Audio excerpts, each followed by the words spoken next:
Buenas tardes. Buenas tardes. ¿Cómo están? ¿Sacaron la campera del placar? ¿Eh? Bueno, vamos a aprovechar la tardecita linda. En sus cuadernillos, la clase 2, vamos a ir viendo. Hoy hablamos cuando Cristo irrumpe. Estamos viendo la historia, o mejor dicho, la vida de Pablo y sacando enseñanzas, principios y aplicaciones para nuestras vidas. Así que vamos a orar y comenzamos. Padre, en esta tarde queremos darte gracias. Tenemos el profundo agradecimiento y eterno agradecimiento por lo que hiciste con nosotros, dándonos vida cuando estábamos muertos, adoptándonos como hijos tuyos cuando no estábamos huérfanos, desamparados. Nos diste vida, nos diste esperanza, nos diste el nombre que es Jesucristo en nosotros. ¿Cómo no darte gloria, Señor? Nos hiciste habitar en familia. La iglesia es universal y a la vez la iglesia local, la cual nos sentimos bendecidos por cada hermano, por cada uno, Señor, que pone su mirada en ti y con un corazón dispuesto a servirte y a honrarte, Señor. Gracias por esta tarde, por permitirnos estar juntos, por compartir, Señor, tu palabra, la enseñanza que nos edifica. Oramos, Padre, por los que están en camino, los que no pueden venir por alguna circunstancia también. La gloria sea para ti, Señor, en el nombre de Jesús. Amén. Bueno, vamos a tomar lectura, ¿sí? Vamos a leer nuevamente el capítulo 9 de Hechos de los Apóstoles.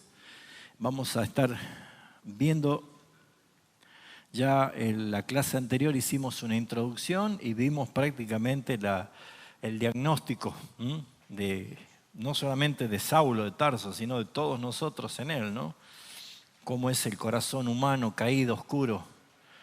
Y hoy vamos a ver ya otra parte, para que empecemos de pronto a estudiar ya dentro de poco lo que es el ministerio y la vida ministerial de Pablo, ¿no? Hasta aquí estamos viendo quién era Saulo y ahora es su encuentro, su conversión. Así que vamos a tomar lectura.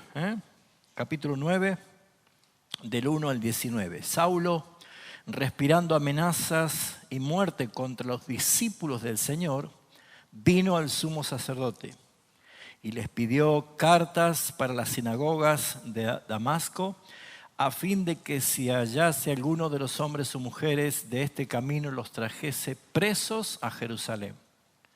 Mas yendo por el camino, aconteció que al llegar cerca de Damasco, repentinamente le rodeó un resplandor de luz del cielo, y cayendo en tierra, oyó una voz que decía: Saulo, Saulo, ¿por qué me persigues? Él dijo: ¿quién eres, Señor? Y él le respondió: yo soy Jesús, a quien tú persigues. Dura cosa es dar coces contra el aguijón. Él, temblando y temeroso, dijo: Señor, ¿qué quieres que yo haga? Y el Señor le dijo: levántate y entra en la ciudad, y se te dirá lo que debes hacer. Y los hombres que iban con Saulo se pararon atónitos, oyendo a la verdad la voz, mas sin ver a nadie. Entonces Saulo se levantó de tierra y abriendo los ojos no veía a nadie, así que llevándole por la mano le metieron en Damasco, donde estuvo 3 días sin ver y no comió ni bebió. Había entonces en Damasco un discípulo llamado Ananías, a quien el Señor dijo en visión: Ananías. Y él respondió: heme aquí, Señor. Y el Señor le dijo: levántate y ve a la calle que se llama Derecha, y busca en casa de Judas a uno llamado Saulo de Tarso, porque he aquí, él ora. Y ha visto en visión a un varón llamado Ananías que entra y le pone las manos encima para que recobre la vista. Entonces Ananías respondió: Señor, He oído mucho acerca de este hombre y cuántos males ha hecho a tus santos en Jerusalén. Y aún aquí tiene autoridad de los principales sacerdotes para prender a todos los que invocan tu nombre. El Señor le dijo: ve, porque instrumento escogido me es este para llevar mi nombre en presencia de los gentiles y de reyes y de los hijos de Israel. Porque yo le mostraré cuánto le es necesario padecer por mi nombre. Fue entonces Ananías y entró en la casa y poniendo sobre él las manos, le dijo: hermano Saulo, el Señor Jesús, que se te apareció en el camino por donde venías, me ha enviado para que recibas la vista y seas lleno del Espíritu Santo.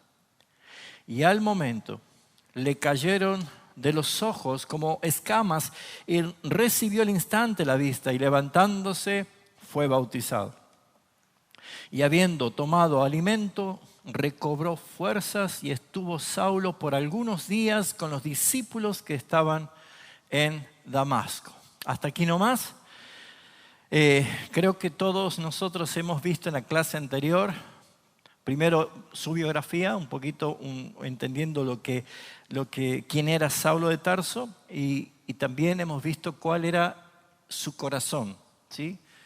Y hasta acá en el relato para nada muestra que había un deseo de buscar la verdad o encontrarse con Dios, sino que todo lo contrario.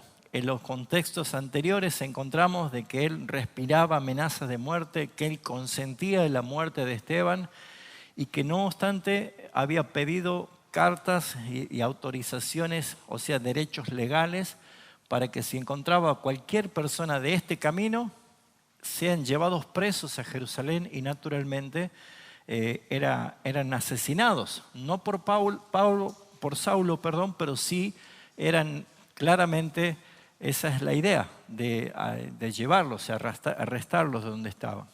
Entonces, si ya consideramos en la clase anterior cómo era el corazón de Saulo, un corazón que naturalmente podemos decir, esta era una persona que estaba ensañada con algo, hemos aclarado que él no lo estaba haciendo por ignorante, ¿sí?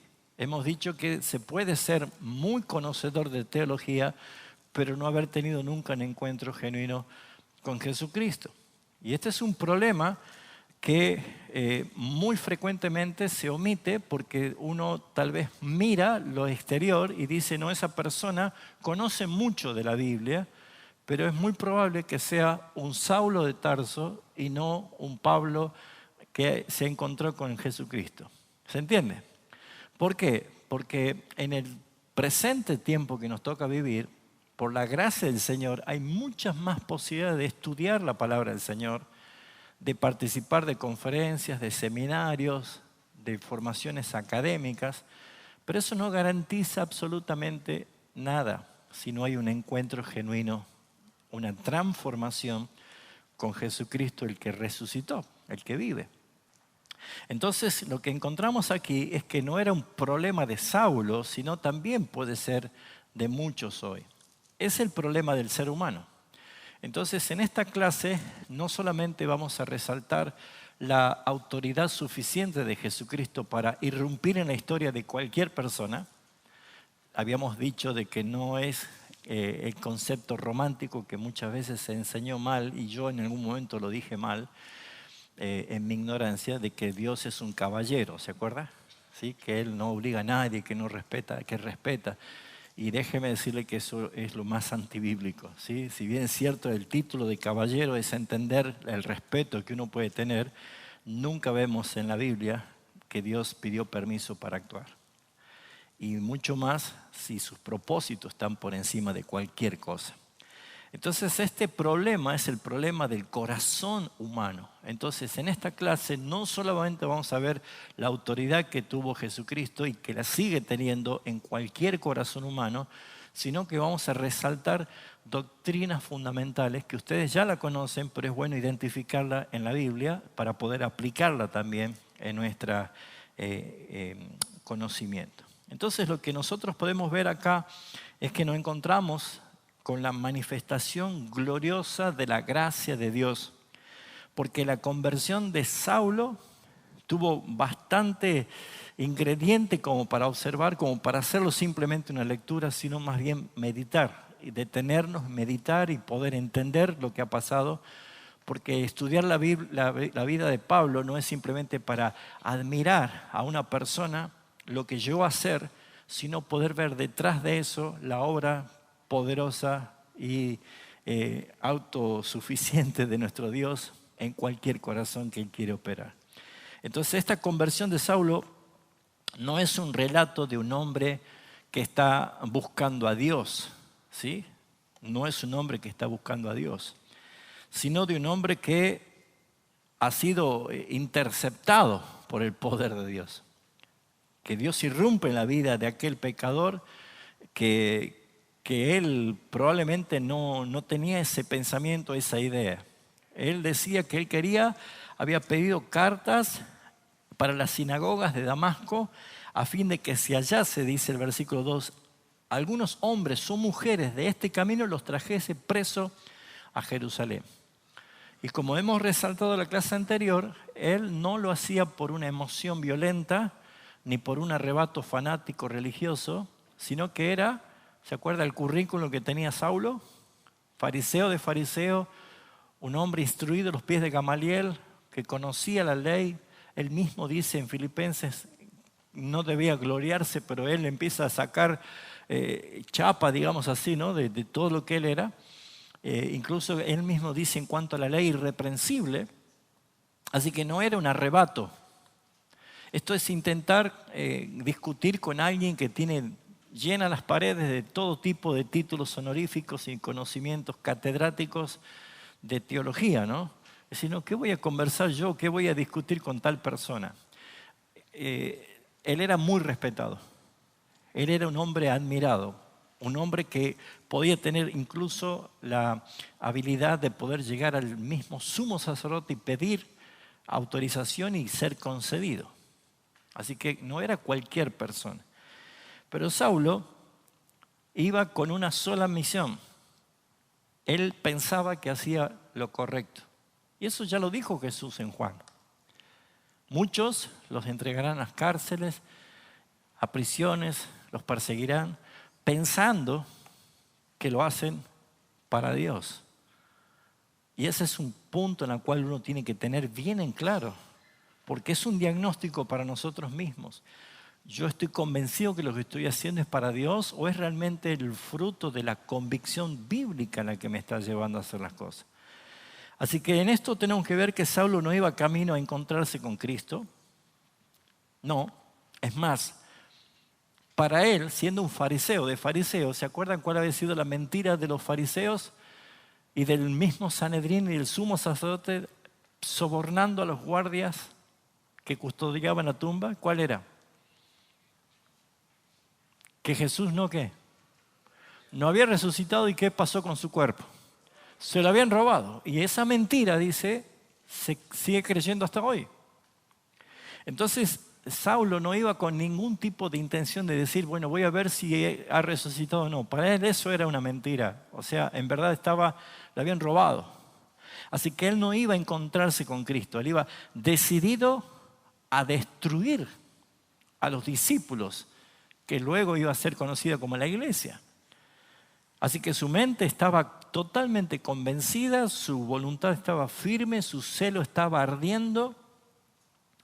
Estaba muy encendido su propósito de ir en contra de estos discípulos, pero en ese mismo camino que él era movido por una rebelión o un impulso violento, Cristo interviene de una forma soberana, como lo suele hacer Dios. Soberana, decisiva, contundente. Dios no actúa titubeando, ¿sí? Dios no actúa pidiendo permiso. Así que en esta cita, en este pasaje, vamos a ver cómo nos enseña con toda claridad que la salvación, de principio a fin, es obra absoluta de Dios y no es una iniciativa humana. No es iniciativa humana. Todos en algún momento hemos aprendido, hemos estudiado de que el hombre sin Cristo está muerto en sus delitos y pecados. Por ende, Pablo es el que escribe en Romanos que no hay justo, ni siquiera uno, no hay quien busque a Dios, no hay quien entienda. Todos se hicieron inútiles, no hay ni siquiera uno bueno. Así que esta enseñanza nos lleva a entender que la salvación no nace del corazón del hombre, sino de la voluntad eterna, soberana, decretiva de Dios soberano. Y no depende ni del esfuerzo humano, ni de las capacidades humanas, ni del conocimiento humano. Entonces, esto es muy importante para inyectar el antídoto contra la soberbia. Estudiar sin ese antídoto contra la soberbia hace que venga el envanecimiento. Y uno tiene que entender que no calificamos en absoluto por ser los más sabios o más conocedores de todo. Siempre tiene que haber una actitud humilde, sumisa y dependiente a la soberanía de Dios.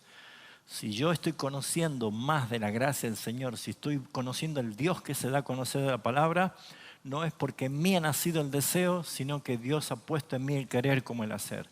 Y cuando yo empiezo a entender, es para darle la gloria al que lo ha revelado. Así que, ¿cómo comienza esto? Primero con la iniciativa. ¿Sí? Ahí tiene un pequeño mapa mental, se los acabo de mandar en el grupo. La iniciativa de Cristo. ¿Por qué vemos esto? Porque por algo está el capítulo 9 de Hechos de los Apóstoles allí, y por algo identifica, entre muchos personajes que pueden haber habido, a un hombre que trascendió la historia.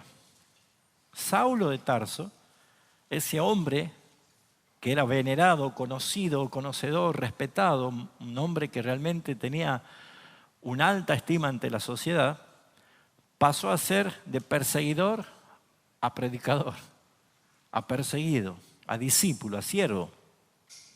Así que lo que nosotros podemos ver en este capítulo 9, que comienza la intención de Lucas al escribir esta historia, es mostrarnos el estado natural de Saulo de Tarso.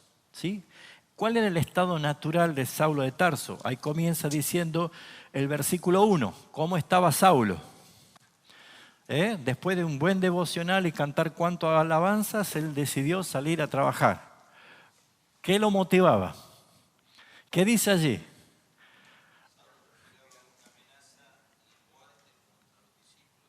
Respiraba. Ya dije la clase pasada que eso en la traducción habla resoplaba, como un toro que está por arremeter, ¿no? Esa furia, resoplaba. Amenazas y muerte contra los discípulos. ¿Sí? O sea, era muy fuerte la motivación que él tenía. Entonces, ¿qué es lo que comienza? ¿Por qué Lucas comienza dando estos detalles aquí? Para mostrar qué. Y naturalmente era el estado caído del ser humano. Todo lo que provoca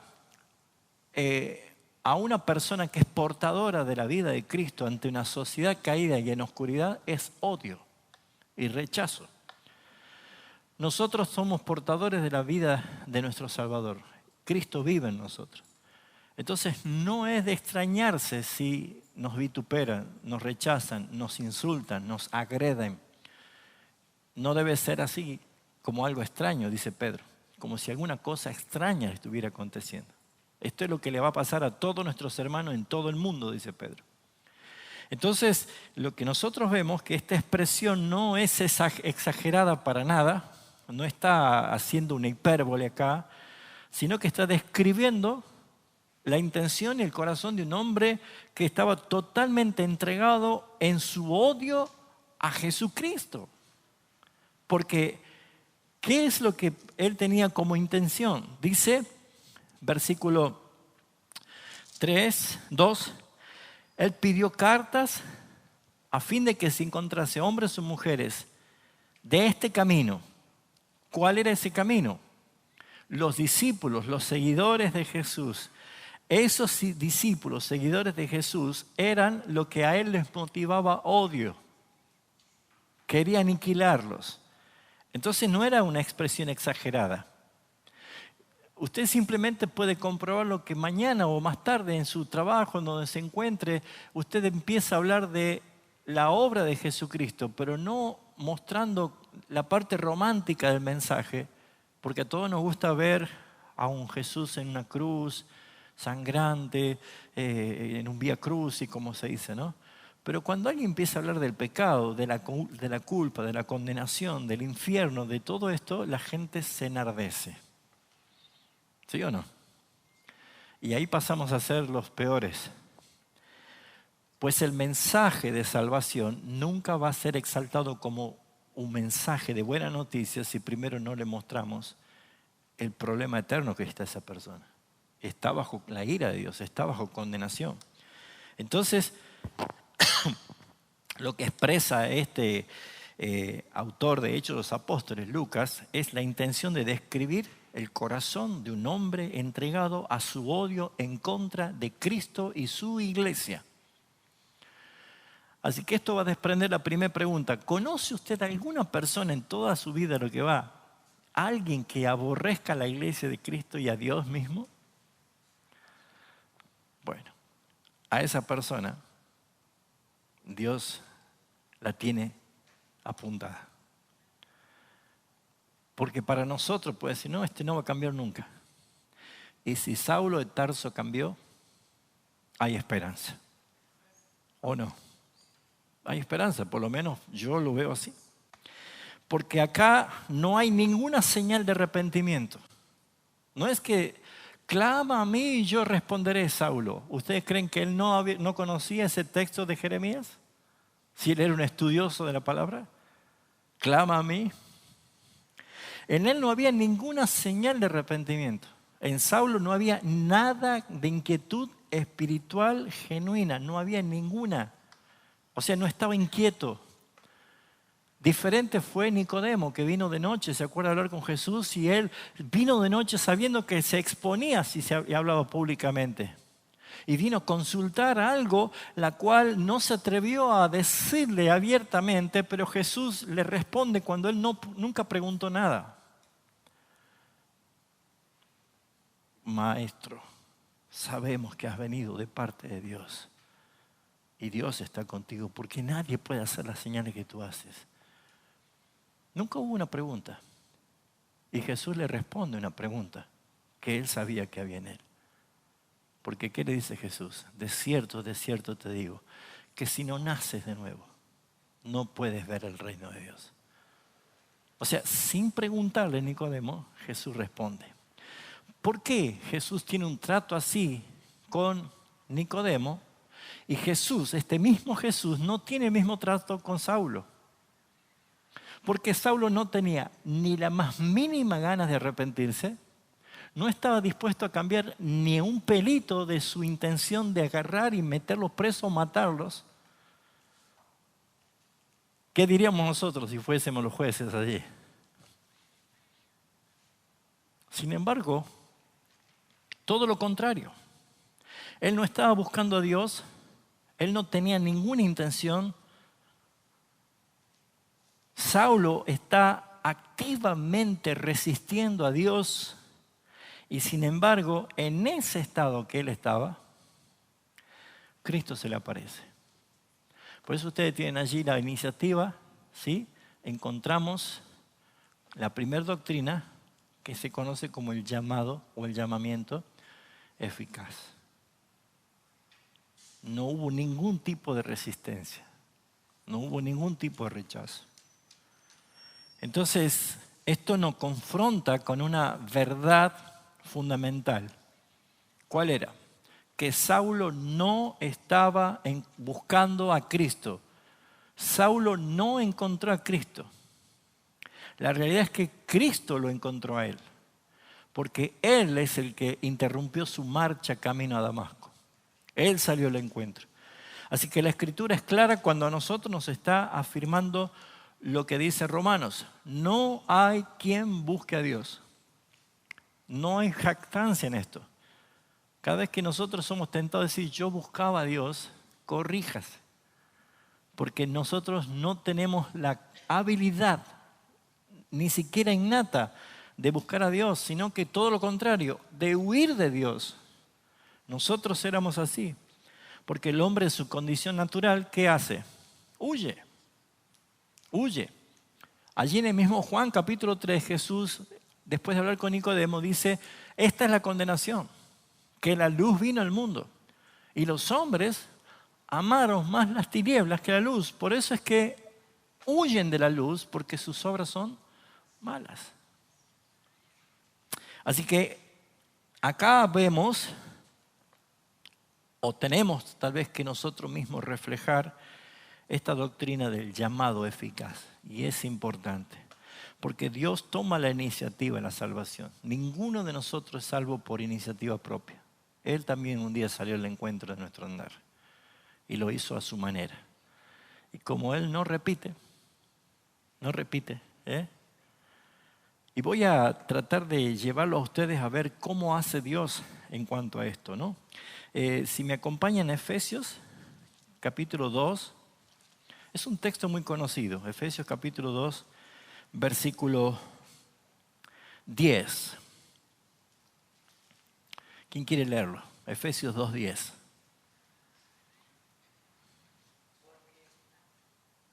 A ver. Porque somos hechura suya, creados en Cristo Jesús para buenas obras, las cuales Dios preparó de antemano para que anduviésemos en ellas.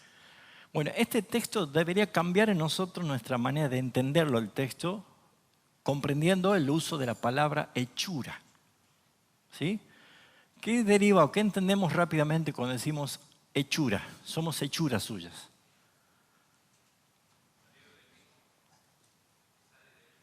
Ajá, hechura suya, salido de él mismo, dice. ¿Qué significa una hechura? No hachura, hechura. Nacido de Que ha él. sido hecho. Nacido de él. Exactamente. Bueno, muchas veces nosotros leemos el texto como que nosotros somos una obra hecha por Él. Pero a nosotros, nuestra expansión de interpretación cuando hablamos de hechura, por ejemplo, nos vamos a una fábrica, ¿sí? ¿Qué hacen una fábrica de pantalones? Pantalones. ¿Y cómo lo hace la fábrica de pantalones? Por cantidades, ¿sí? Puede cambiar en una que otros detalles, pero son pantalones, hechos así para vender pantalones. Ahora, la palabra hechura, entendido simplemente como que somos hechos creados en Cristo para buenas obras, nos lleva a nosotros a pensar que solamente fuimos hechos como muchos otros para servir al Señor. La palabra hechura es una palabra que en el griego escrito es la palabra poiema. Poiema. Y esa palabra poiema traducida es poema. Un poema. Es una obra trabajada, perfeccionada. Es una obra de arte, podría decir. Esa es la palabra poiema. De ahí deriva la palabra poema, ¿sí? No es lo mismo pensar que somos un pantalón que sale de una fábrica que somos una obra de arte. No es lo mismo. No es en serie, no es copiar y pegar, no somos un calco de nadie. Por eso es que mi conversión no es la misma que la tuya, la conversión de Saulo no es la misma que la de Ricardo, no es igual. Somos todos salvos por el Señor, pero de la forma, en el tiempo y en la ocasión es única. Entonces, entender que esto es, bueno, él era Saulo de Tarso, a mí no se me apareció una luz en mitad del camino, no escuché una voz audible. Pero ¿cuál es la esencia de todo esto?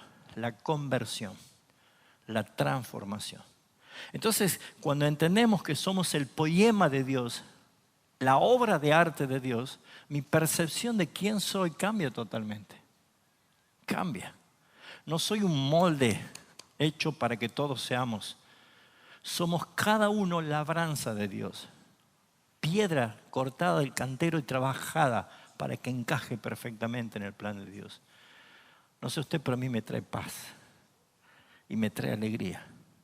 Por eso es que dice que cada uno será juzgado conforme a su obra. ¿Por qué? Porque mi obra no es tu obra. No es una obra unitaria.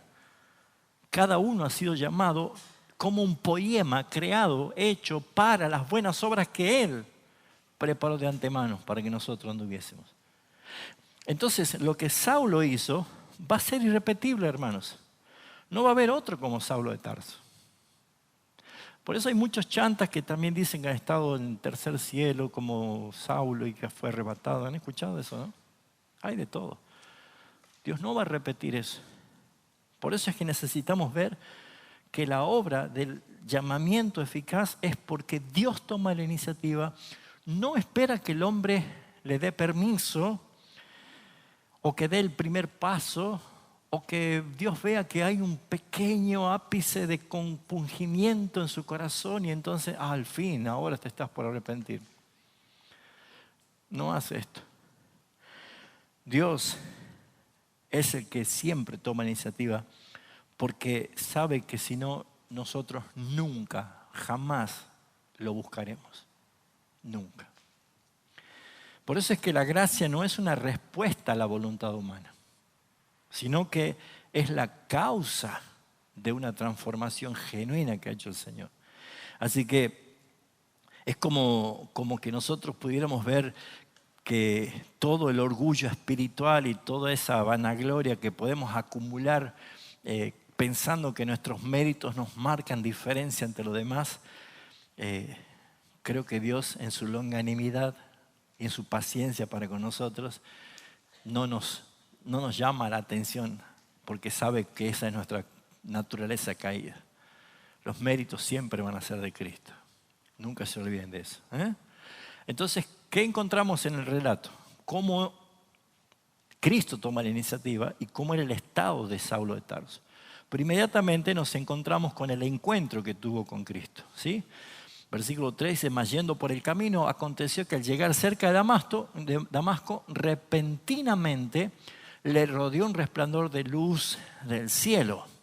Y después escuchó una voz que le llamaba. Así que, ¿qué encontramos acá en esta parte que es importante ver? El encuentro con Cristo, el encuentro soberano. Haga un ejercicio de memoria. ¿Se acuerda el día que te llamó el Señor? Bueno, tal vez no fue como Saulo de Tarso, ¿sí? Algunos creen que Saulo de Tarso perdió el conocimiento, por eso es que cuando él volvió en sí y vio, no veía nada, abrió los ojos y no veía nada, ¿no? Algunos creen, no dice específicamente. Otros probablemente, no sé si han visto que muchos dicen cayó del caballo. Acá nunca me decía un caballo, ¿veo? Pero nosotros teníamos la idea que él cayó del caballo. Bueno, probablemente iban en caballo, pero no lo dice. Lo que nosotros podemos ver es que sí quiere resaltar que Cristo es el que irrumpe en su obstinada manera de andar y querer llegar sí o sí a Damasco. Entonces, ¿qué encontramos acá? Que Saulo es rodeado. Dice, le rodeó, dice un resplandor. Le rodeó. ¿Qué le sugiere estar rodeado? Eso se ve en las películas, ¿no? No tenés cómo. Escapatoria. Están rodeados. Cuando uno escucha eso a la policía, que salgan, que se rindan porque están rodeados. ¿Sí? Rodeó ese resplandor del cielo. No hay escapatoria. Cuando el Señor irrumpe, no hay escapatoria. ¿Por qué? Porque ya dijimos que no es una experiencia emocional subjetiva de Saulo, sino que era una confrontación real. Él dice que tenía poder. Dice, pidió carta a las sinagogas, tenía poder. Y Ananías lo resalta más abajo. Versículo 14, aquí él tiene autoridad. Pero se encontró ¿con quién? Con la máxima autoridad. ¿Dónde estaba la autoridad que él tenía? Hecha añicos, humillado, confrontado, cayó a tierra. Entonces, esta era una confrontación real con nada más y nada menos el Cristo resucitado. Y no solamente fue la luz que lo resplandeció. Cuando Pablo narra su conversión más adelante en Hechos de los Apóstoles, él agrega algo. que la luz sobrepasaba al sol del mediodía. Cosa que para nosotros ya es imposible en pleno mediodía intentar mirar el sol. Esta luz sobrepasaba la luz del mediodía. O sea, es probablemente que la misma gloria de la transfiguración de Jesús allí en ese monte, la gracia del Señor, de Dios Padre, hizo que una nube lo ocultase de la vista de Pedro, de Juan y Jacobo, porque iban a morir. Nadie podrá ver la gloria del Señor y seguir vivo. Por eso es que para ver la gloria que Jesús dice en Juan 17, yo quiero que ellos estén donde yo estoy para que vean mi gloria, no es posible si no hay una transformación en gloria. Por eso a veces en las iglesias se canta y se dice que venga y se manifieste tu gloria, Señor. Y no entendemos lo que decimos. ¿Quién puede estar en pie ante la gloria del Señor? Si aún los serafines dicen que con 2 alas se tapan los ojos. Entonces esta voz que aparece acá, una voz audible, la voz de Jesús, a quien Saulo nunca lo había escuchado, ahora lo escucha y le dice claramente: Saulo, Saulo, ¿por qué me persigues? Y esta pregunta revela claramente una verdad muy profunda, la cual debemos no pasarla por alto. ¿Por qué? Porque Cristo se está identificando con su iglesia. Saulo podría haber dicho: pero yo no te estoy persiguiendo a vos. Yo estoy persiguiendo a los que te siguen a vos. No hubo ningún tipo de respuesta de esa. No tuvo ni siquiera la otra expresión de autoridad para, imagínense, un hombre preparado, con labia, con letra, con conocimiento. Acá se le terminaron todos los argumentos. Él solamente pudo decir: Curios, ¿quién eres? Él sabía que era alguien superior. Él sabía que no era algo normal, no era algo común, no era algo cotidiano, no era algo ordinario.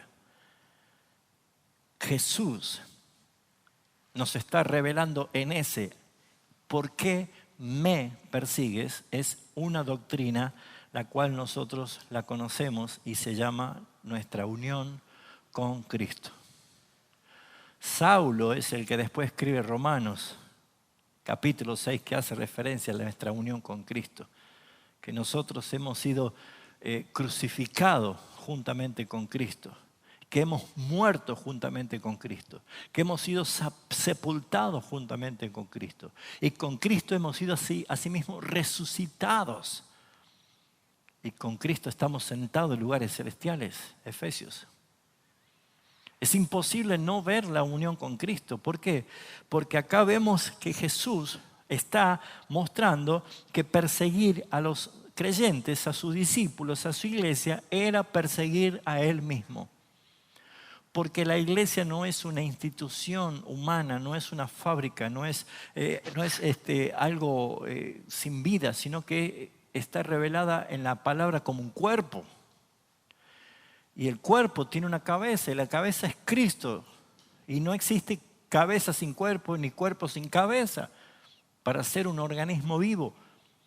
Entonces, todos nosotros debemos entender por qué Juan escribía en su carta diciendo: los que no permanecen no son de Cristo. ¿Por qué? Porque es un sentido común entender que si yo corto un miembro de mi cuerpo y dice yo puedo vivir sin el cuerpo, no vive. No vive. Entonces acá encontramos que perseguir a los creyentes es perseguir a la iglesia, es perseguir a Cristo mismo. Por eso es que esto nos muestra esa unión íntima que tenemos con el Señor. Si no creemos o no entendemos la doctrina de nuestra unión con Cristo, nunca podemos ser herederos juntamente con Cristo ni entender lo que ya poseemos en Cristo. Si nosotros tenemos todo lo que tenemos y estamos completos en Él, no es por nosotros, sino por lo que de Él hemos recibido. Todo lo que es de Él es nuestro. Eso dice la palabra. Así que este es el impacto. Saulo se impacta. Es un impacto inmediato que él tuvo, porque es confrontado con su pecado. Él se dio cuenta que era obstinado, que estaba yendo mal. Tenía todo el conocimiento, pero no tenía la dirección equivocada.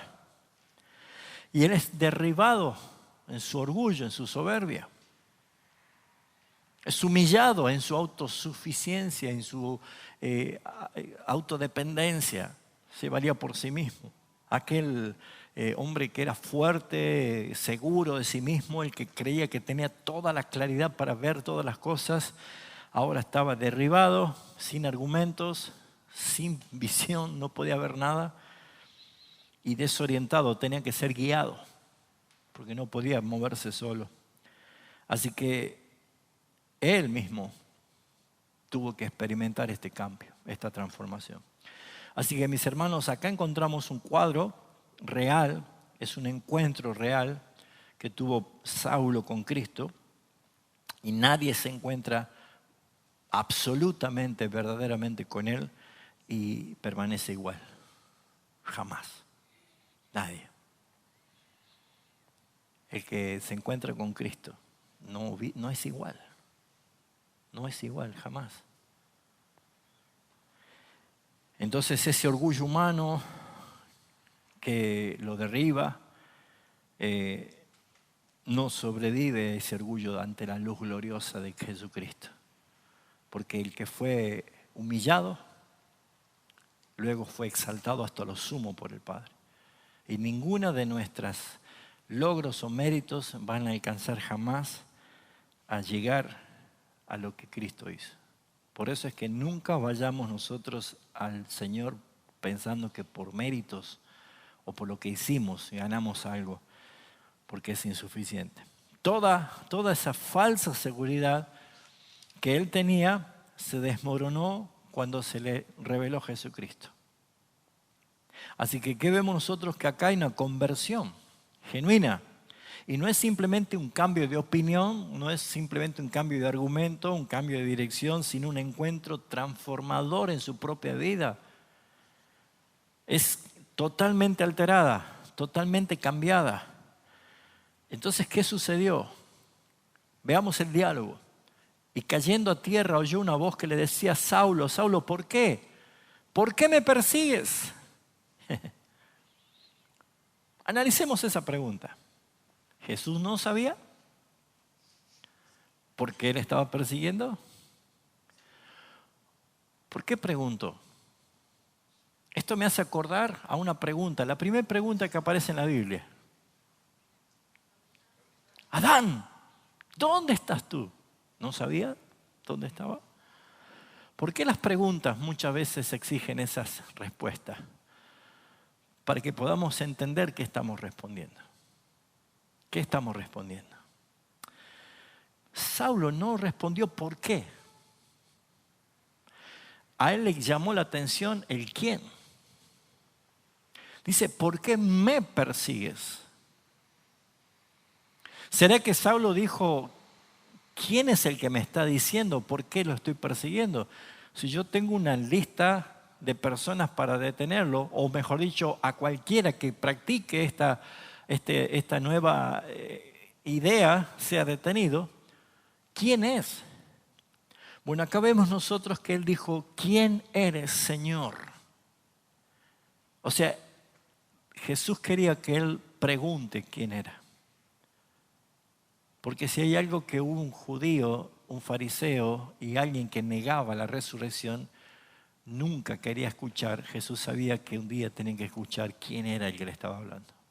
Y el que le estaba hablando era aquel que resucitó, que murió y que resucitó. Yo soy Jesús. ¿Se imaginan lo que habrá sido para él eso?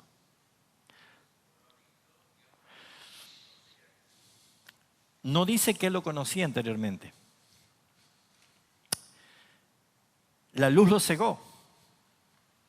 Quedó ciego. Pero él sabía muy bien por qué. Acompáñenme un poquito para atrás. ¿Cuál era el síntoma de todo esto? Que Pedro y Juan, ¿se acuerdan en el capítulo 4? ¿Qué es lo que pasaron? Fueron detenidos y fueron llevados delante del concilio y le preguntaron, versículo 7, ¿con qué potestad o en qué nombre habéis hecho vosotros esto?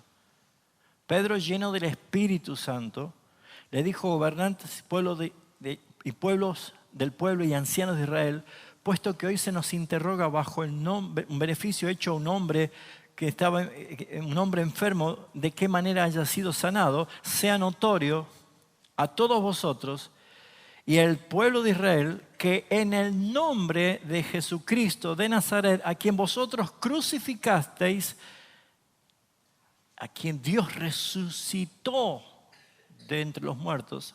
¿Qué está diciendo? Él no está muerto, Él ya resucitó, Él vive.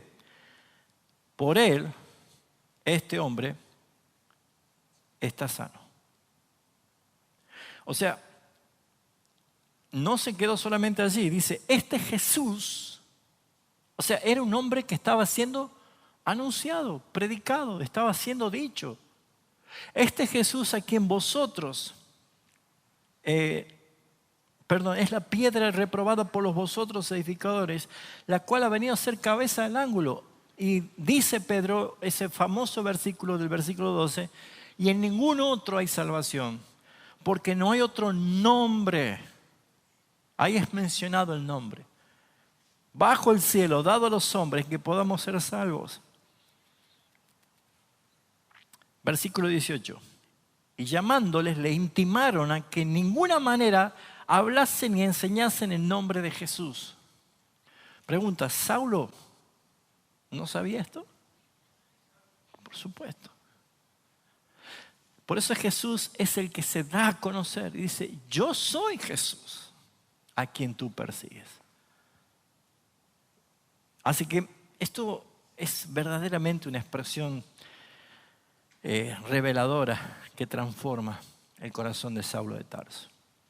Entonces, ¿qué vemos nosotros? Que la ceguera que produce este encuentro tiene una entrega, una enseñanza, una lección espiritual. Porque cuando sucede este encuentro y le dice Saulo, ¿qué debo hacer, Señor? ¿Qué quieres que yo haga? ¿Lo ven allí en el versículo 6? Él, temblando y temeroso, ¿era el mismo del versículo 1? ¿Respirando amenaza y muerte? No, ¿qué pasó? Ahora estaba temblando y temeroso. Le dijo, Señor, ¿qué quieres que yo haga?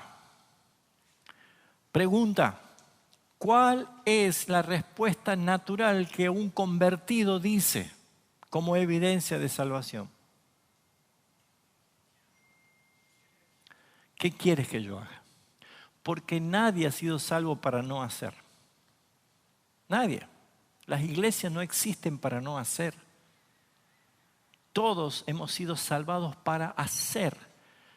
Porque somos el poema de Dios, creados en Cristo, para hacer lo que Él ha determinado hacer. Porque si yo no hago, envejezco sin hacer.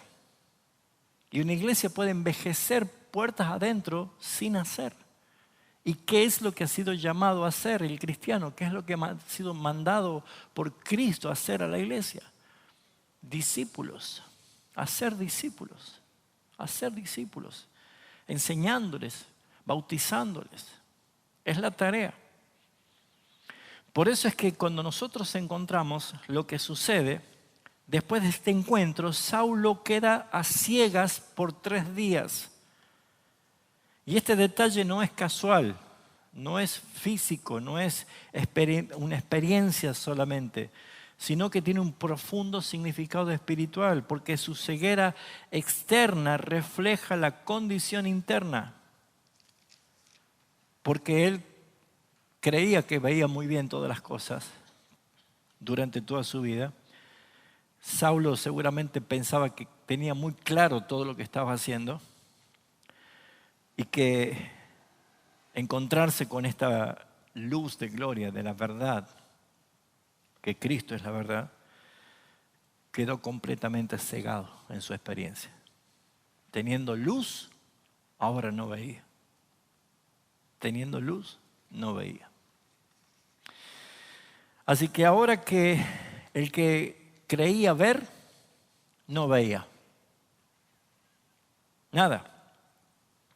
para poder llegar, debía ser guiado de la mano, dependiendo de otros. Así que Dios lo lleva a un estado de total incapacidad natural para enseñarle algo muy esencial, que era que el hombre natural espiritualmente está ciego e incapaz. ¿Dónde estamos? Acá, en el 3. Y ahí encontramos la doctrina de la inhabilidad total del hombre. Sin Dios no hay nada. No se puede hacer nada. Y las palabras, dice Pablo mismo, el que dice que el Dios de este siglo cegó el entendimiento de los incrédulos para que no le resplandezca la luz de Cristo. Así que esto claramente significa que el hombre caído, el hombre natural, está ciego no por falta de información, porque puede haber, como dije recién, demasiada posibilidad de que puedan con doble clic anotarse en cualquier seminario teológico del mundo, comprar los mejores manuales y tener sus mejores libros y todo tipo de versiones de Biblia, pero aún seguir estando en oscuridad, aún seguir estando en tinieblas. Porque mientras pertenezcan al Dios de este siglo, no les resplandece la luz, salvo que la luz de Cristo brille por el mensaje de la palabra. Por eso es que todos nosotros tenemos que ver que el hombre que es falta de entendimiento, no por información, sino por ceguera espiritual, si no conocen a Cristo verdaderamente, muchos, dijo Jesús, muchos. ¿Saben lo que es muchos? Y eso aterra a ese muchos, ¿no? Muchos me dirán en aquel día, Señor, ¿por qué estamos afuera? Ábrenos. Y Él les dirá, yo nunca los conocí. El mérito que ellos exhibían era que predicaban, que hacían sanidades, que echaban fuera demonios. Sí, como las iglesias evangélicas hacen. Pero nunca conocieron al Señor, porque no fueron conocidos por Él. Y ese es el punto en el cual este tipo de biografías que aprendemos, como de muchos otros que hay en la Biblia para estudiar y aprender, no es otra cosa más que meditar y orar, buscando que el Espíritu Santo dé testimonio a nuestro espíritu que somos hijos de Dios. Y es lo que me causa dolor y es lo que me entristece, porque hay hermanos a quien nosotros decimos hermanos, pero probablemente no lo son. Porque si hay un evangelio diferente, no hay una salvación genuina.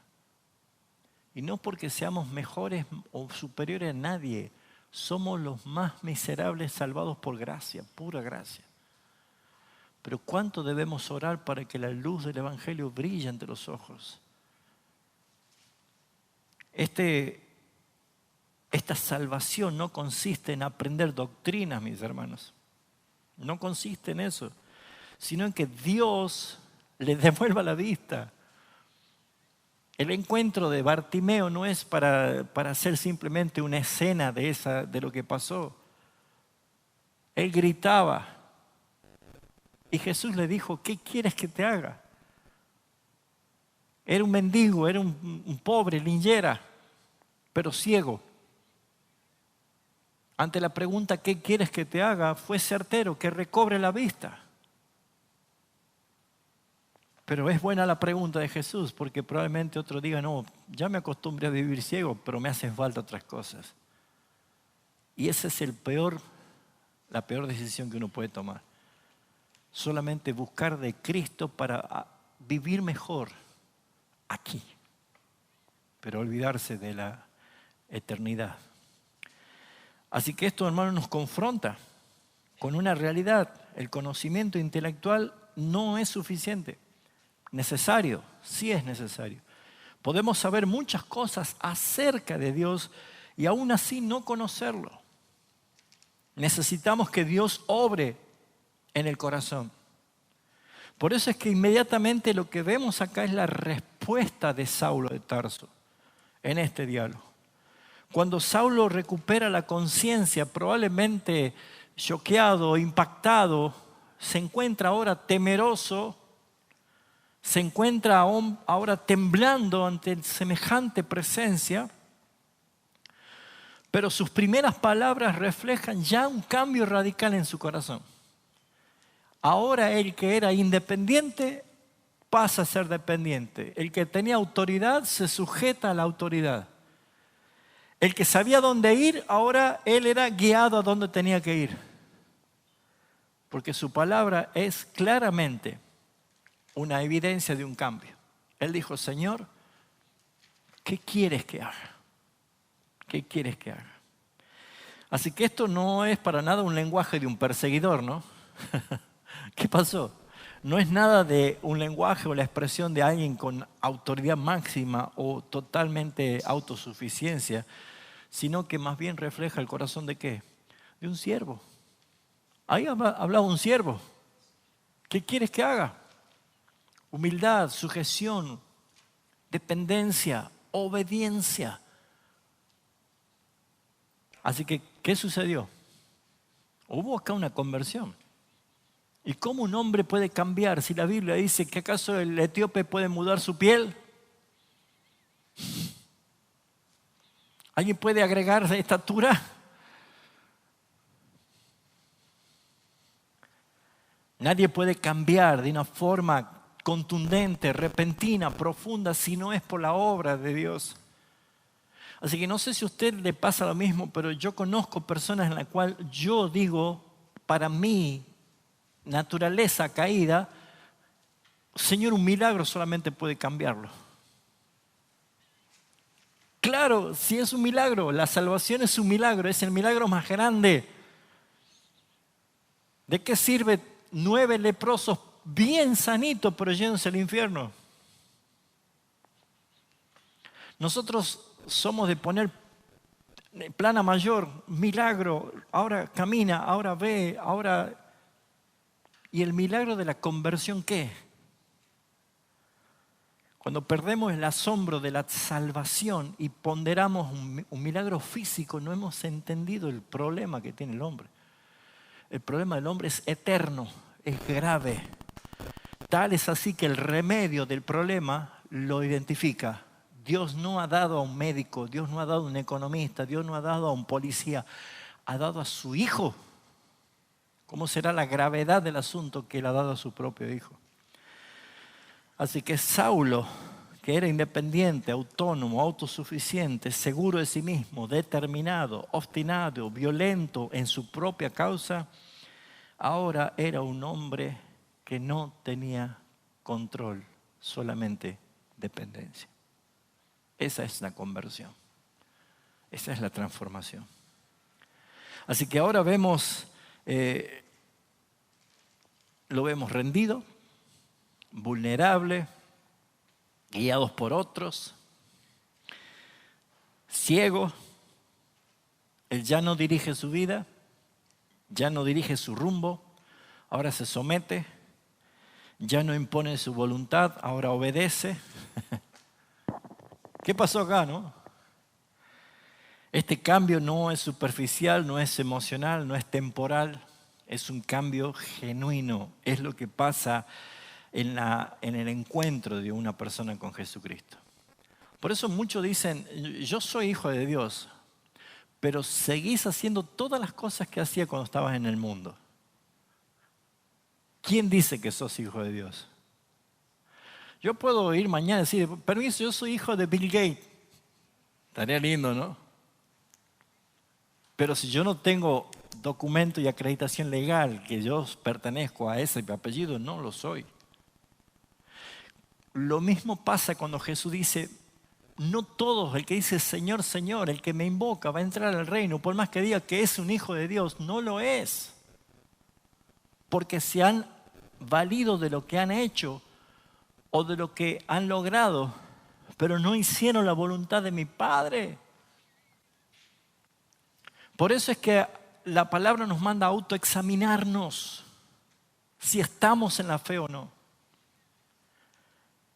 Romanos 8:14, Pablo escribe, porque todos los que son guiados por el Espíritu, estos son hijos de Dios. ¿Quiénes son los hijos de Dios? Todos los que son guiados por el Espíritu. ¿Quiénes son guiados por el Espíritu? ¿Todos los seres humanos? No. Porque los que son guiados por el Espíritu de Dios, en Romanos 8 dice que por el Espíritu mortifican las obras de la carne.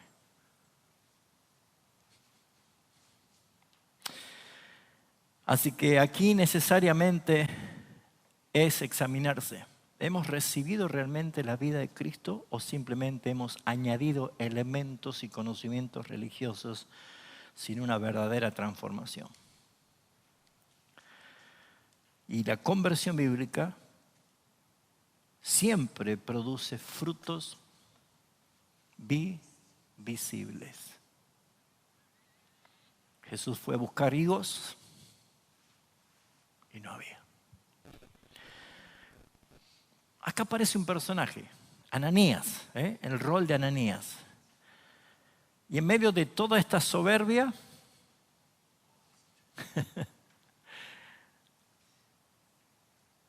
en esa obra soberana, que Dios arranca esa soberbia y lo lleva, ya vemos cómo quedó. Ahora aparece en esta obra soberana un hombre, Ananías. Dios introduce a Ananías. Muy bien.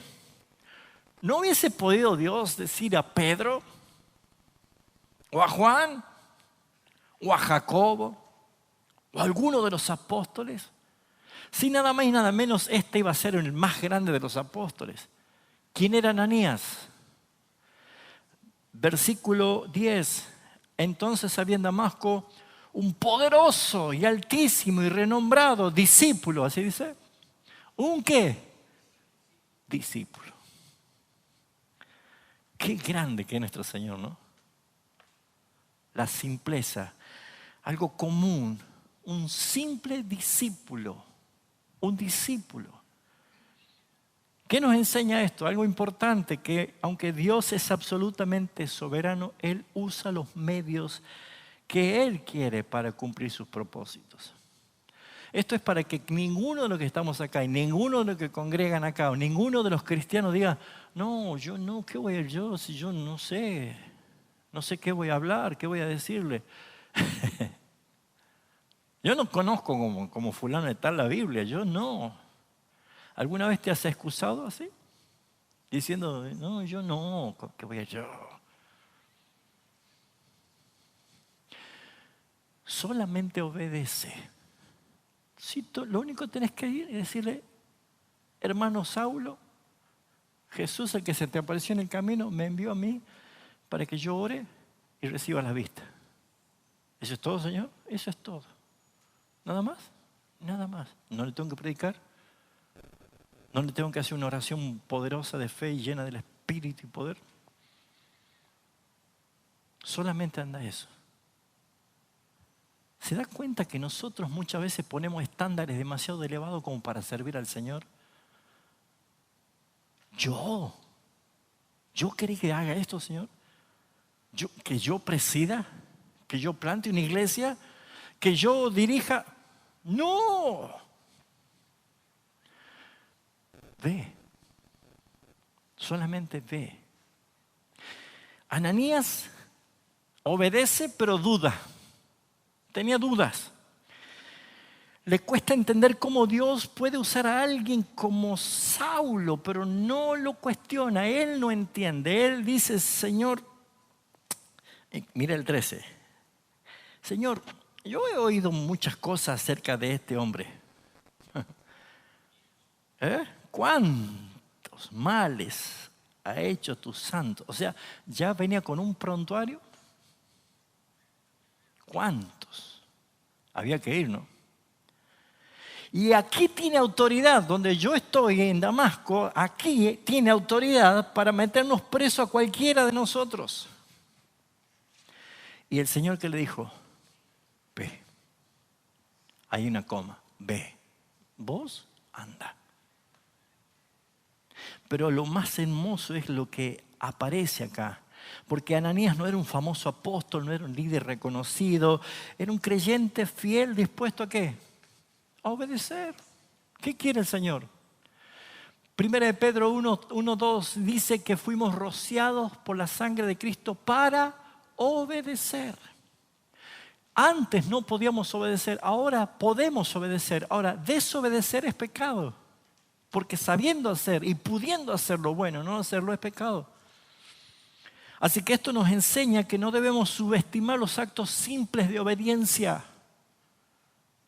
Simple, de obediencia, capaz que es ínfimo lo que tenés que hacer, pero es suficiente. Tú, ¿cómo te llamas? Simón de Cirene, lleva esa cruz. Nada más. ¿Quién tiene para comer? Hay un pibe que tiene 5 peces, 2 pancitos. Suficiente. Suficiente. ¿Y la viuda que tenía un poquito de aceite?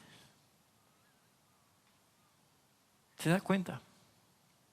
Porque Dios es soberano y sus planes son perfectos. Dios puede usar nuestras vidas para bendecir a otros con algo simple. Simple. No tan elaborado, no tan estructurado. No porque somos nosotros capaces, sino porque simplemente entendemos que Él es poderoso para hacerlo y yo creo que Él lo hará. Entonces, ¿qué encontramos? Que acá hay una elección soberana, porque inmediatamente cuando dice ve, dice porque instrumento escogido me es este, y esta es otra doctrina, la elección soberana de Dios. Esta afirmación claramente es clave. Esto ocurre antes de que Saulo haga cualquier obra para Dios. No había hecho nada para Dios, pero ahora dice, Él va a llevar mi nombre. Aquel que le acaba de preguntar, ¿quién eres? Yo soy Jesús, ahora vas a llevar mi nombre. ¿A dónde? Reyes, ¿qué significa? Vas a vivir preso. ¿Qué más? Gentiles, vas a chocar contra la idolatría, el paganismo, todas las cosas contrarias. ¿Y qué más? Contra los hijos de Israel, los que te adoraban, los que te veneraban, los que te amaban, ahora te van a odiar, te van a querer matar. Y después pasó. Era un traidor. Y agrega el versículo 16. No, mejor lo dejemos esto para más adelante. No, ¿qué dice el 16?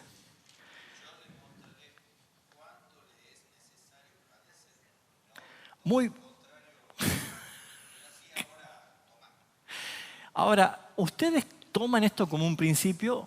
Digan conmigo, es necesario que yo también aprenda a padecer por causa de su nombre. Estos son mensajes impopulares para la iglesia evangélica. Esto hace que se vayan, ¿no? Pero Jesús lo dijo. Todos los que son llamados por Él, es necesario que aprendan a padecer por causa de Jesucristo, de su nombre. Por eso, después lea a Pedro. Hermanos, ¿cómo que se sorprende del fuego de la prueba que le está viniendo? Como si algo extraño les aconteciera. Esto le pasa a todos los hermanos en todo el mundo.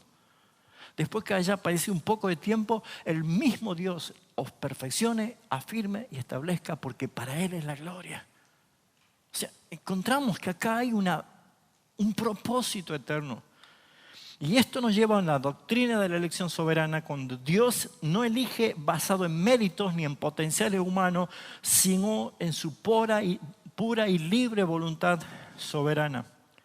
Así que Saulo no era un candidato ideal desde una perspectiva humana, era un perseguidor, un enemigo declarado. Sin embargo, Dios lo escoge y dice, yo me encargo de cambiarlo. Yo me encargo de transformarlo. Esto refleja claramente la doctrina de la elección incondicional y la gracia irresistible. No hubo resistencia. Cuando Dios decide salvar, su propósito no puede ser frustrado con ningún aspecto de nuestra resistencia. Porque su gracia no solo invita, su gracia transforma el corazón de una persona. Así que Dios no vio en Saulo que podía llegar a ser el más grande de los apóstoles por sus méritos, sino que Saulo, siendo Pablo, después escribió que todo lo que él logró lo tiró ¿a dónde? A la basura, con tal de alcanzar el conocimiento de Jesucristo. Y ser hallado no en su propia justicia, sino en la justicia que el Padre le dio. Aplicaciones, para terminar, esta porción de la Escritura, esta parte de la enseñanza nos deja claramente profundas y necesarias reflexiones que debemos hacer. Primero, la humildad. Nuestra salvación no es un logro personal, no hay lugar para la jactancia, todo es gracia. Segundo, es la esperanza, mis hermanos, porque Dios puede salvar a Saulo, puede salvar a tu papá, a tu mamá, a tu hermano, a tus hijos, a quien vos decís esto no se van a cambiar nunca.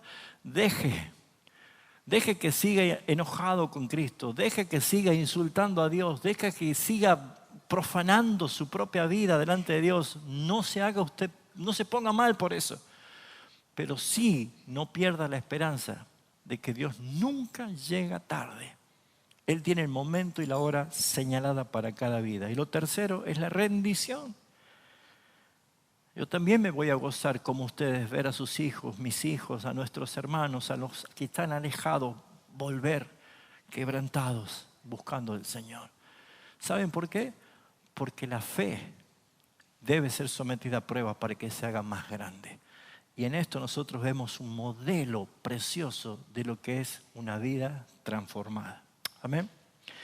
Tienen en sus cuadernitos algunas preguntas que hoy, para terminar, la van a hacer ustedes o van a responder. La pregunta 1, ¿qué enseña esta historia sobre la iniciativa de Dios en la salvación? ¿Qué entienden? Que es soberano, que no es nuestra, transformadora. ¿Por qué dice iniciativa? Bien, no somos nosotros. Si usted espera que aquella persona que usted anhela que cambie tome la iniciativa, no espere eso. La iniciativa es de Dios. Ore, Señor, abre su corazón. Señor, irrumpe en su vida.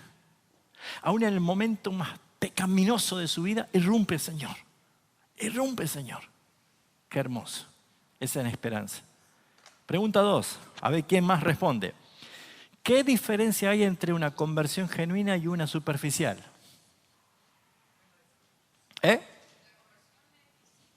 Visible. ¿Qué más? ¿Qué pasa si es emocional? ¿No es visible? Sí. Entonces, ¿cuál es la diferencia? ¿Cómo? Perdura en el tiempo. Emocional. No dura mucho. Cualquier otra emoción lo saca. ¿Cómo? Ajá, va por ahí. Bien, pero sí. Ahí está, esa es la palabra que quiere llegar. ¿Qué debo hacer, Señor? ¿Qué quiere que haga? Ananías ya había mostrado. No estaba muy convencido, tenía seguramente miedo, había que entrar a la casa de Judas, permiso, acá está Saulo de Tarso, permiso, había que entrar, ¿no? Pero él hicieron una... Naturalmente. Ajá, pero no iba a ser una trampa porque era el mismo Señor el que le había dicho, ¿no?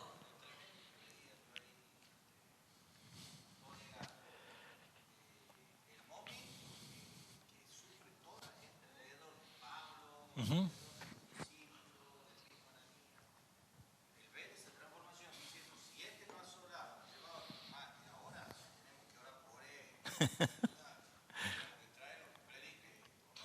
Entonces, ¿qué es la evidencia de una genuina conversión? La obediencia, hermano. Nosotros podemos maquillar todo tipo de actos, pero el que es obediente al Señor, ¿qué dijo Jesús? No hiciste la voluntad de mi Padre, por eso no entras, no te conozco, porque no sos obediente.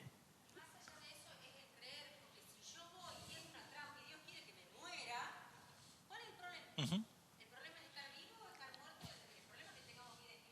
Ajá. Ajá. Tercera pregunta. ¿Por qué es importante la humillación en la conversión? ¿Por qué caer al suelo humillado, quebrantado, hecho añicos, mi soberbio? ¿Por qué es importante?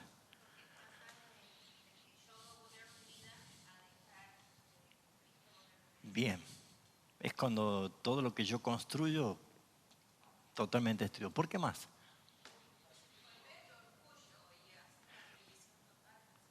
Ajá, ajá. ¿Le ha tocado a alguno de ustedes ser confrontado con el Señor en cuanto a ese aspecto del orgullo, soberbio y ser quebrantado? ¿Le ha tocado? ¿Cómo vuelve uno después? Mansito. Buena palabra. Pero ¿cómo vuelve uno después? ¿Eh? Humillado. ¿Se acuerda que Jesús le dijo, Simón, ahí el diablo, Satanás, me ha pedido para zarandearte como trigo? Pero tranquilo, yo me encargo, no te va a pasar nada. ¿Así le dijo? ¿Qué dijo? O sea, ya le acabo de dar permiso que sí, ¿no? Pero yo he orado por ti para que tu fe no falte. Después, cuando vuelva de esas pruebas, vas a confirmar a los hermanos. Entonces, todo esto es importante. No le tengan miedo. A veces ahí entendemos por qué la vara y el callado infunden aliento. Callado te trae. Pero en un momento, la vara quiebra las patas. Pero las dos cosas infunden aliento, dice. ¿Sí? Cuarta pregunta y nos vamos. Me queda una. ¿Qué rol juega la iglesia en el proceso de otros creyentes? ¿Sos un Ananías? ¿Serías un Ananías? ¿Estás obedeciendo? ¿Estás desobedeciendo? ¿O un Jonás? Está muy bueno. ¿Me voy para otro lado o no? Qué difícil que esto, ¿no? Pero a veces nosotros no nos olvidamos que somos un cuerpo. Y hay que insistir, hay que hablar, hay que buscar, hay que llamar, hay que visitar, hay que perseverar. Porque Dios sabe qué va a pasar. Muchos de ustedes no saben, pero un mensaje de ustedes dándome ánimo ha llegado en el momento justo y preciso y suficiente para el Señor. Y yo dije, gracias, Señor. Y muchos no saben. Lo mismo pasa por cualquier hermano. Porque simplemente obedecer, ¿nunca te ha pasado que sentí en ese momento mandarle aunque sea un texto bíblico, un mensaje, llamarlo a una persona? Y capaz que no pasa nada ahí, pero fue suficiente la obediencia para que el propósito de Dios continúe. ¿Sí? ¿Alguien quiere decir algo sobre esto?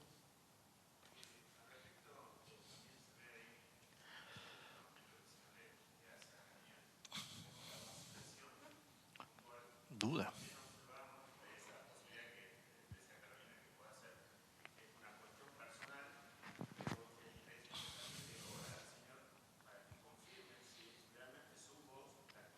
Exacto. Exacto, sí. Lo que dice Ricardo es bueno observarlo porque acá hay una doble confirmación. Primero él le dice, Ananías, ve a la casa, ¿dónde estoy? 10.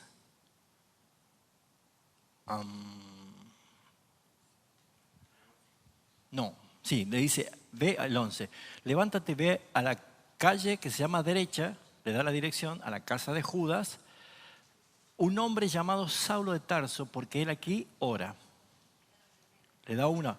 Segundo, ahí está, ora y ha visto en visión. Y le dice que viene un hombre llamado Ananías. Confirmaciones.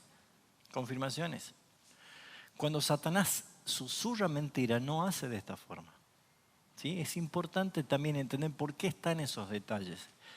Él ora, él ha visto en visión a uno que se llama Ananías, anda, vos andá. O sea, son los detalles que revela el texto de por qué nos da confirmación a nosotros. Entonces es buena la observación y es bueno ver cómo desarrolla el relato, el texto y cómo nos lleva a nosotros a decir, porque puede haber engaño, puedo ser yo, puede ser mi emoción, mi impulso.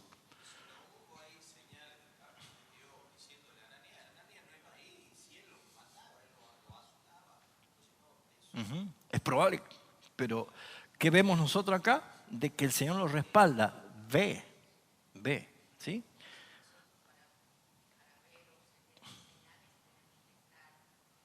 Exacto, exacto, exacto. Número 5 y terminamos. ¿Cómo nos ayuda esta historia a tener esperanza en las personas difíciles? ¿Cuántos tienen personas difíciles que usted dice, Señor, que se convierta? Que se convierta. Bueno, ¿cómo nos ayuda esta historia? No es la ecuación, si Dios cambió a Saulo, porque no había en él una ganas de arrepentir, no, estaba. ¿Cómo te ayuda esto? ¿Te ayuda esta historia? Compartirlo. ¿Cómo? Te da esperanza. Che, ustedes hablan monosílabos, así, palabras sueltas. ¿Eh? Elabore una respuesta, hermano. ¿Qué es lo que pasa en tu corazón con esta historia? Han levantado varios las manos. ¿Eh? Ajá. Uh-huh.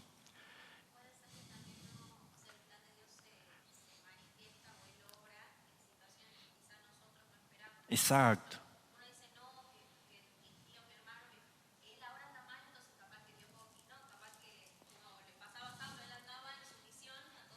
Claro.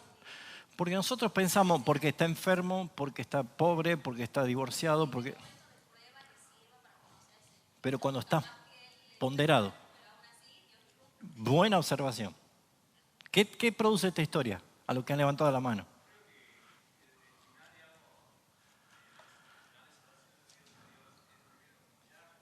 Uh-huh.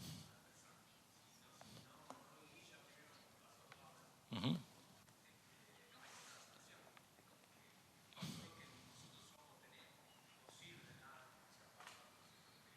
Uh-huh.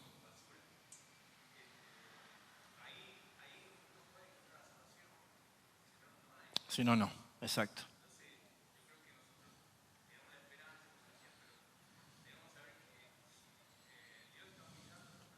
Uh-huh. Seguro, sin duda. Sin duda. Uh-huh.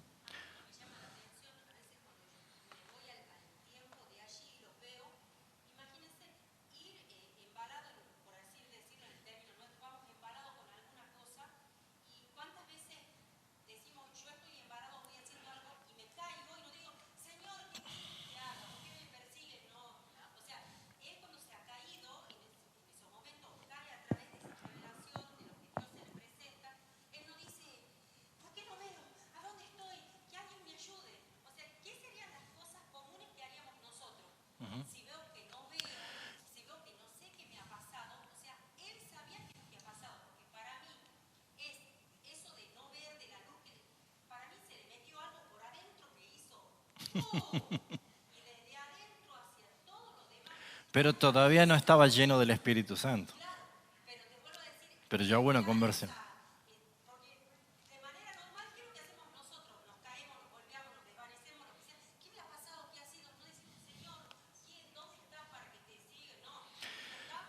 Bueno, voy.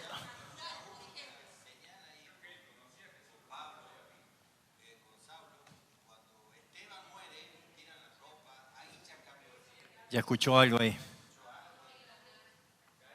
Ya escuchó a Esteban.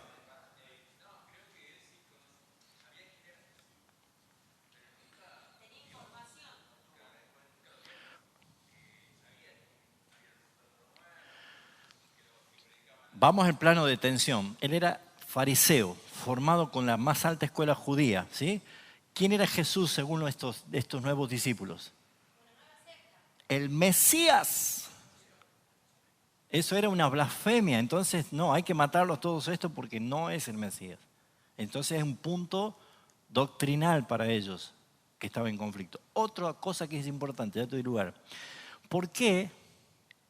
En el texto dice que los que iban con Saulo, oyendo la voz, pero no vieron nada.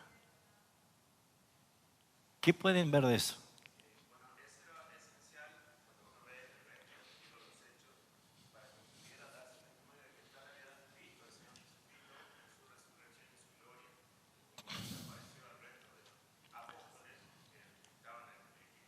había que ver personalmente, cara a cara. Bien. Sí.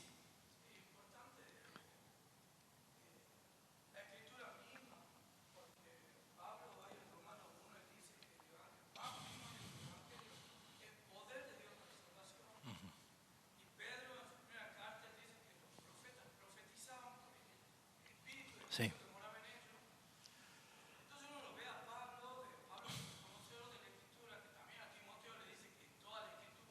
Sí, sí.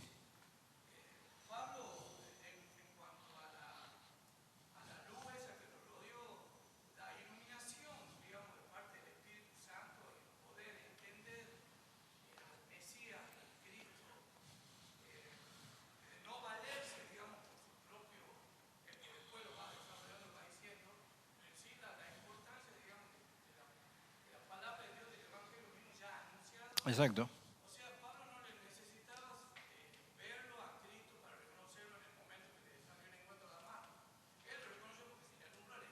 Ujú. Amén. Se le reveló. Se le reveló. No te olvides que Él es la voz, Él es la palabra. Bueno, oremos. Oremos la palabra, oremos el capítulo hoy, ¿sí? Padre, queremos darte gracias por la soberanía que has mostrado en esta palabra. Nosotros estábamos iguales, Señor, enceguecidos, autosuficientes, pensando que hacíamos lo correcto. Pero gracias porque un día se reveló Jesucristo en nuestras vidas y nos volteó, Señor, nos humilló, nos mostró nuestra miseria, nuestra ceguera, nuestra incapacidad. Por eso, Señor, que como pasó en nosotros, igual que pasó en Saulo, tenemos esperanza de los que anhelamos que un día ellos también tengan un encuentro contigo. Te doy gracias, Señor, porque has usado en algún momento un Ananías para traernos el Evangelio. Úsanos también a nosotros como ese Ananías, dispuesto a obedecerte, Señor. Aunque sea que dudemos, aunque tengamos incertidumbre en nosotros mismos, solamente nos manda a ir y obedecerte. Gracias, Padre, porque tu obra es perfecta y porque las escamas de los ojos pueden caer de muchos que están enceguecidos por el pecado y poder ver tu obra, Señor, de tal forma que reciban la llenura de tu Espíritu Santo y comiencen a servirte. Oramos por los hermanos de acá de esta iglesia y por los hermanos de cada iglesia que aún todavía, Señor, no han tenido un encuentro contigo. Nosotros los llamamos hermanos porque congregan con nosotros, pero Señor, anhelamos que todos lleguen al conocimiento de la verdad en Cristo Jesús. Gracias por esta tarde que nos has ministrado, Señor, conforme a la vida del apóstol Pablo.